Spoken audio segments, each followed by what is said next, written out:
Hello friends, আজকে তোমাদেরকে শিলিগুড়ির যে দুটো খাবারের জায়গার সন্ধান দেব সেই দুটো কিন্তু কোনো ফুড রিভিউ পারপাসে নয়। এই দুটো জায়গা হচ্ছে আমাদের ইমোশন, আর এই দুটোরই লোকেশন কিন্তু শিলিগুড়ির দেশবন্ধু পাড়ার দাদাভাই মাঠের সামনে। প্রথমেই আমরা চলে এলাম দাদাভাই মোড়ের কাছে বহু পুরনো এই ফুচকার দোকানটিতে, আর নিয়ে নিলাম এখানকার স্পেশাল ফুচকা।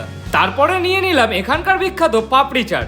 এই পাপড়ি চাটটার টেস্ট কিন্তু একই রকম রয়ে গেছে, যেটা আমাকে আমার স্কুল লাইফের কথা একদম মনে করিয়ে দিল। এগুলো খাওয়ার পরেও সাধারণ টক জলের ফুচকা খাবো না, সেটা কি হতে পারে? কারণ এখানকার ফুচকার জল তার টেস্টটাই আলাদা। এরপর আমরা চলে এলাম দাদাভাই মাঠের সামনে রতন মোমোতে। এখানে কিন্তু শুধুমাত্র ভেজ মোমোই পাওয়া যায়, আর এত ভালো ভেজ মোমো শিলিগুড়িতে কোথাও পাওয়া যায় কিনা আমার তো সন্দেহ আছে। এখানে কিন্তু তোমাদের সামনে ফ্রেশ মোমো তৈরি করে দেওয়া হবে, 8 পিস মাত্র 40 টাকা। এখানকার মোমোর টেস্টের আলাদা করে রিভিউ দেওয়ার তো কিছু নেই, তোমরা সবাই জানো যে কতটা টেস্টি। আর আমার মতো কে কে এই দোকানগুলোতে খেয়েছো তা কমেন্ট করে জানিও প্লিজ।